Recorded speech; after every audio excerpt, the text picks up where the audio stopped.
Es que la amistad no necesita frecuencia. El amor sí, pero la amistad, y sobre todo la amistad de hermanos, no.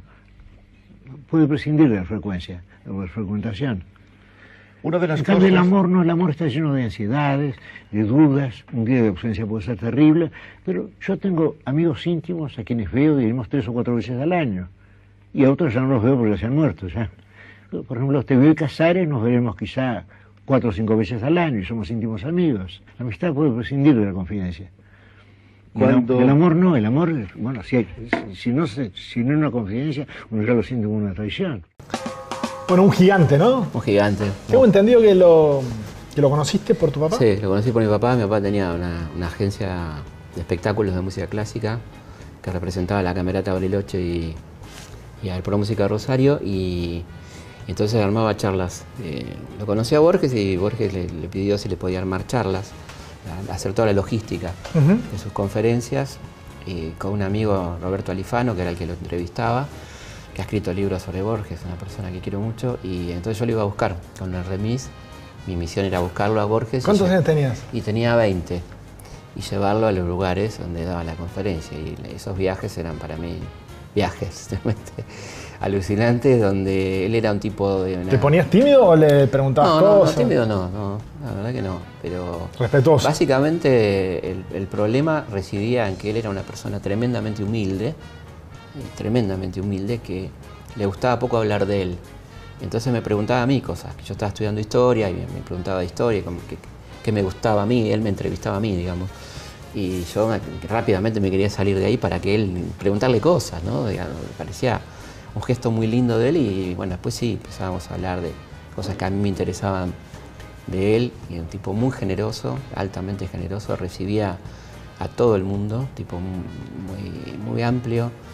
No le tocaban, la llamaban a Fanny o tocaban el timbre y él la recibía, ¿no? O sea, una persona de una humildad extraordinaria, muy irónico. Además del genio tiene eso, ¿no? Sí, viene con chicane el genio. Un humor fantástico, un irónico.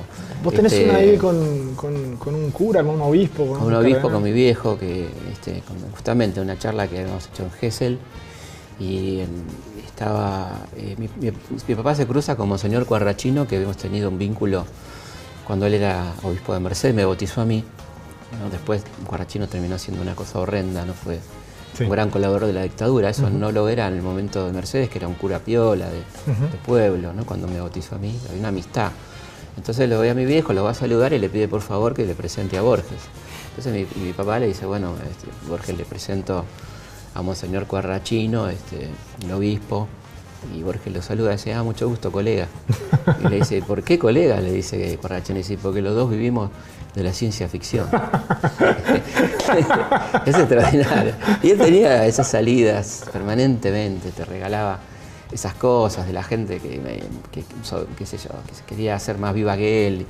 Y él eso le molestaba, ¿no? Era un tipo que le molestaba la impertinencia, ¿no? No porque se sintiera más que nadie, porque era en ese sentido no, pero la gente que sin ningún nivel criticaba cosas, como una señora en una charla le dijo, a mí la verdad que todavía Shakespeare no logra convencerme.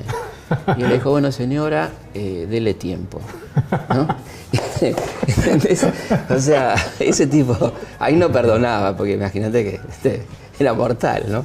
Y después sí, cosas muy lindas, como uno que le dijo, yo soy nacionalista, y él era todo lo contrario, no para nada nacionalista. Y dice, sí, dice, ¿y qué se siente?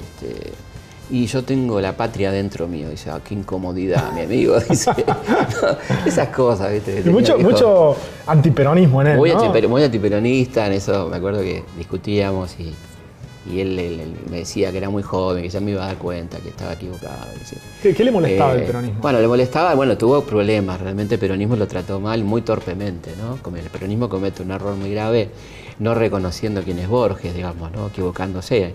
Así como tampoco terminó de reconocer quién era Marechal. Yo creo que el peronismo culturalmente fue bastante desastroso en ese tipo de cosas, ¿no? No reconocer a sus valores, no reconoció de todo a Discépolo, no reconoció al más grande, Leopoldo Marechal, junto con Discépolo, me parece los dos más grandes intelectuales que tuvo el peronismo, dos glorias, ¿no? Gente que la pasó mal, y Discépolo la pasó mal durante el peronismo, ¿no? También.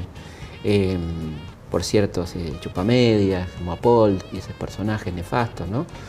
Qué cosas que quizá Evita no se enteraba de estas cosas, y cuando se enteraba reaccionaba, como pasó con Hugo del Carril, ¿no? Que era su querido amigo, y Apol le hizo la vida imposible, no dejaba filmar una película como Las aguas bajan turbias, porque el libro era de un comunista, Hugo Varela, ¿no? Y cuando Evita se enteró, bueno, pudo solucionar el asunto, pero Evita no sabía. O sea, y bueno, su antiperonismo era un peronismo que tenía que ver con la persecución, cuando a él lo sacan de la biblioteca y lo mandan a inspector de aves de corral, ¿no? Que él escribe un artículo maravilloso donde dice que con gusto se haría cargo, pero la verdad que no se siente apto. Como él critica siempre a la gente que hace lo que no sabe, y él no sabe nada de pollos, y eso, si no lo haría, pero que no, lamentablemente no puede ocuparse de eso. Y bueno, después la madre estuvo presa, situaciones que se entiende. Y además, bueno, obviamente un gorilismo constitutivo de cierta clase media intelectual, ¿no? Que se comprende, no se justifica, se comprende, ¿no? Que son dos cosas diferentes. En historia, una cosa es comprender o entender, quizás no comprender, entender, y otra cosa es justificar. No hay nada más entendible, digamos, que la dictadura argentina, lo que no quiere decir justificable, ¿no? El nazismo es absolutamente entendible en términos históricos, se entiende, hay causas, efectos, condiciones, coadyuvantes. Aunque sea inadmisible. Vos lo entendés, ahora no lo justificás, por eso digo, porque a veces en la explicación suena a veces a justificación, para nada, ¿no? Si haces una comparación entre aquel momento, por ejemplo, de Borges, podríamos poner otro, y lo que ocurre hoy, ¿crees que hay una continuidad en ese antiperonismo en Argentina o ha mutado, tiene otras formas que van de la mano? Yo creo que lo de Borges tenía algo de racional y tenía sus motivos y tenía una tradición de gorilismo que él asumía relativamente, particularmente sus manifestaciones públicas, en absoluto en su literatura. Su literatura no está contaminada para nada de antiperonismo, con excepción de dos cuentos horrendos que escribió con Bioy Casares, La fiesta del monstruo y otro más, ¿no? Fuera de eso, en su obra no vas a encontrar nada, ni siquiera de carácter aristocrático, oligárquico. Sus personajes son los orilleros, los gauchos, la clase media. Sus personajes son eso, no son eran gente que vive en mansiones, no, son gente común, como era él, porque era una persona de clase media, ¿no?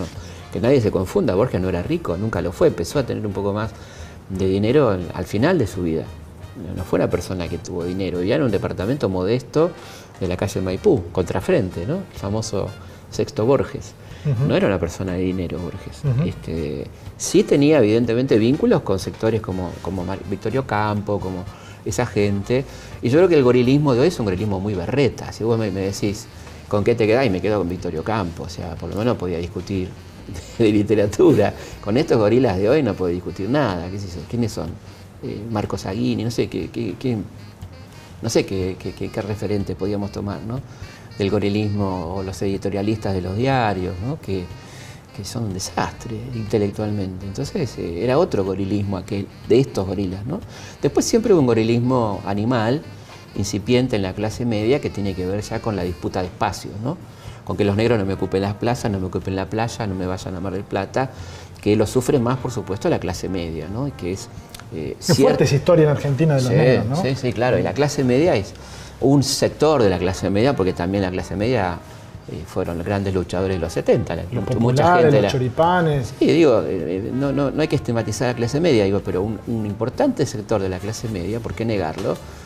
Votantes de la derecha argentina, son refractarios a los sectores populares. Creen que le sacan a ellos cosas, ¿no? Le sacan los planes, se los sacan a ellos, el turismo social se lo sacan a ellos, los hospitales se lo sacan a ellos, ¿no? Como si tuvieran ellos el derecho, y los demás tienen el derecho a servirles, con suerte, ¿no?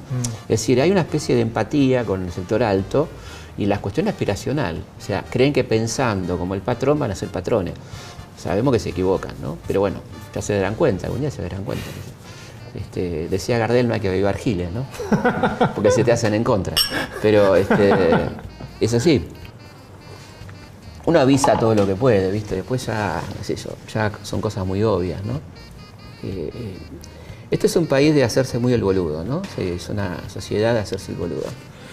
Son los mismos que dicen, yo no sabía nada durante la dictadura, y Menem no me daba cuenta, o sea, o somos muy pelotudos o tenemos un arte para hacernos los boludos bastante importante, ¿no? Y me parece que es importante empezar a asumirlo y empezar a distinguir, ¿no? El que se hizo el boludo, el que la pasó mal, el que se sintió solo, el que nadie le dio bola. Y eso se dio a lo largo de toda nuestra tragedia, ¿no? De los últimos 50 años trágicos de la Argentina, quizás esta última década sea una década mucho más feliz, quizás únicamente comparable con la del primer peronismo, ¿no? En cuanto a alegrías y sanciones de leyes favorables a la gente, si querés, con muchas cosas que a uno no le gustan y que critica absolutamente, ¿no? Pero digo, hubo mucha tragedia en las últimas décadas argentinas, la dictadura, los 90, mucha gente muerta, unas muertas por balas, otras muertas de hambre, ¿no? 70s, 90s. Y en esos niveles de tragedia siempre hubo gente que estuvo peor. Por ejemplo, en el segmento de desaparecidos, no era lo mismo que te persigan siendo de clase media que te persigan siendo de clase obrera. Si vos te perseguían siendo de clase obrera no tenías el menor refugio. No te podías exiliar, no tenías dónde ir a parar, a la casa de quién. Estabas mucho más a la pesca. Sí, muy pocos exiliados obreros hay, ¿no? Y esto no estoy haciendo clasismo, estoy diciendo para que sepamos que siempre en la desgracia hay niveles de desgracia, donde hay alguien que la pasa peor. Y ese peor no tiene mucha prensa, no tiene quien hable por él, ¿no? Por eso es mi preocupación en mis libros de hablar por ellos, o sea, contar la historia de los que no tienen voz, los que nadie habla de ellos, ¿no? Los pueblos originarios, la clase obrera, ¿no? Que siempre está ninguneada, y vos fíjate que la historia ha sido escrita por los historiadores ilustrados, cercanos al poder o los círculos de élite, y entonces se miden los gobiernos, su calidad, por las libertades, no por el bienestar de la gente. El peronismo es muy mal juzgado por esos sectores en cuanto al cercenamiento de libertades públicas, y por supuesto desconocen, ignoran y no les importa las mejoras de las condiciones de vida de la gente, ¿no? Porque hacen una historia de clase media y clase alta, ¿no? Totalmente. Y eso se refleja muy claramente en la historia que nos han enseñado en la escuela, ¿no? Muy patente ese tipo de cosas, ¿no?